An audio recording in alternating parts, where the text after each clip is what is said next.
तो hello friends, welcome to your channel. So आप लोगों को जैसे पता ही है कि मेरा आज एसबीआई क्लर्क का एग्ज़ाम था, सेकंड शिफ्ट में था मेरा एग्ज़ाम। तो अटेम्प्ट्स की बात करते हैं और सेल्फ एनालिसिस की बात करते हैं कि कैसा कैसा रहा। देखो, इंग्लिश में आया था फ्रेजल वर्ब्स, ये मुझे सही नहीं लगे। मतलब कि मुझे ना थोड़े कंफ्यूजिंग से लगे ये फ्रेजल वर्ब्स जो भी थे, रिप्लेस करना था उनको। और जो सही था उसमें नो करेक्शन था। ठीक है, मतलब कि आप उसको ऑप्शन को वो चूज़ कर सकते थे। बट ना ये मुझे थोड़े से कंफ्यूजिंग लगे। और जंबल वर्ड्स आए थे, जंबल वर्ड्स बहुत ईजी थे। पैरा जंबल आई थी, वो भी ईजी थी। आरसी आई थी, आरसी थी फर्टिलाइजर्स पे, केमिकल फर्टिलाइजर्स पे, बहुत ज़्यादा ईजी थे। डायरेक्टली क्वेश्चंस थे, तो इसमें कोई वो प्रॉब्लम नहीं थी। एरर जो था वो उसमें एरर जो था ना, डिटेक्शन जो आए थे, इसमें हमें करेक्ट सेंटेंस बताना था कि बहुत सारे सेंटेंसेस दिए थे, 5 की 4, तो उसमें से हमें एक बताना था कि करेक्ट एक है या सारे हैं, तो उसमें से थोड़ा सा करना था। तो जैसे कि इंग्लिश का पेपर मुझे थोड़ा सा ना मॉडरेट लेवल पे लगा, क्योंकि ना फ्रेजल वर्ब्स के कुछ ऑप्शंस वो बिल्कुल क्लोज थे, और ये थे भी ज़्यादा फ्रेजल वर्ब्स, आई गेस 4 या 5 थे।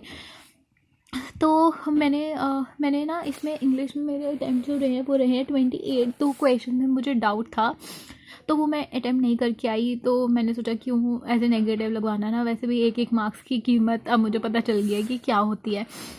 पहले भी पता थी, बट अब कुछ ज़्यादा ही पता चल गया है। तो फिर जो इंग्लिश का पेपर था वो मुझे ठीक लगा, नॉर्मल लगा, मतलब कि मॉडरेट लगा, ईजी नहीं था, मतलब कि लेवल का था। मैंने पहले ही बोला था कि बहुत लोगों ने पिछली जो शिफ्ट हुई है उसमें बोला है कि इंग्लिश मॉडरेट आ रही है। तो उसके बाद आ जाता है हमारा कॉन्ट्स का पेपर। तो कॉन्ट्स में सबसे पहले मैंने सिंप्लीफिकेशन ढूंढी थी। सिंप्लीफिकेशन करने के बाद मैंने डीआई की। डीआई में ना एक क्वेश्चन मैंने छोड़ दिया, क्योंकि वो मुझे थोड़ा लंबा लग रहा था, इसलिए वो उस टाइम पे होता है ना, जल्दी जल्दी जितने अटैम्प्ट हो पाए वो उतना करें। उसके बाद मैंने मिसिंग सीरीज़ अटैम्प्ट की। मिसिंग सीरीज़ में मैंने एक अटैम्प्ट मिसिंग सीरीज़ में की अटैम्प्ट। वो ना मुझे थोड़ी ऐसी लग रही थी, तो वो मैंने छोड़ ही दी उस टाइम पे। मैंने बोला बाद में करूँगी, बट वो नहीं हुई। एंड देन मैंने उसके बाद कुछ क्वेश्चंस किया अर्थमेटिक के। डीआई जो थी वो आप लोगों को पता ही है, जैसे कि असिस्टेंट और ऑफिसर्स के बेसिस पे थी, उसमें हमें क्वेश्चन दिए हुए थे और वो सॉल्व करने थे। और अर्थमेटिक जो मैंने सॉल्व किया वो मैंने आपको बता देती हूँ। वो रेडियस और पैरामीटर वाला एक क्वेश्चन था, वो किया सॉल्व मैंने। यार एक क्वेश्चन था ये बिजनेस ये पार्टनरशिप का, या वो मैंने सॉल्व किया, बट एंड में पता नहीं क्या हुआ, मेरा आंसर आ भी गया था या पता नहीं, मेरे को ऑप्शन नहीं दिखे उसमें ना, तो मैं कंफ्यूज हो गई। तो फिर वो मैंने क्वेश्चन छोड़ दिया। तो ऐसे करके ना मैंने 3-4 क्वेश्चन जो हैं वो कॉन्स के या 2-3 अर्थमेटिक के अटैम्प्ट किए हैं। तो इसमें मेरे टोटल अटैम्प्ट्स रहे हैं वो 25 रहे हैं कॉन्स की बात करें तो। उसके बाद आ जाती है रीजनिंग की बारी। तो रीजनिंग मुझे मतलब अच्छी लगी, ईजी लगी, मतलब कि रीजनिंग ठीक थी। बस ना इसमें एक गड़बड़ होगी, वो मैं आपको बता देती हूँ अभी।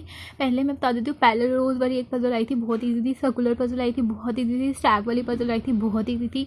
डायरेक्शन सेंस का बाद में बताती हूँ। साइलॉगिज्म की है मैंने, इनइक्वालिटी की।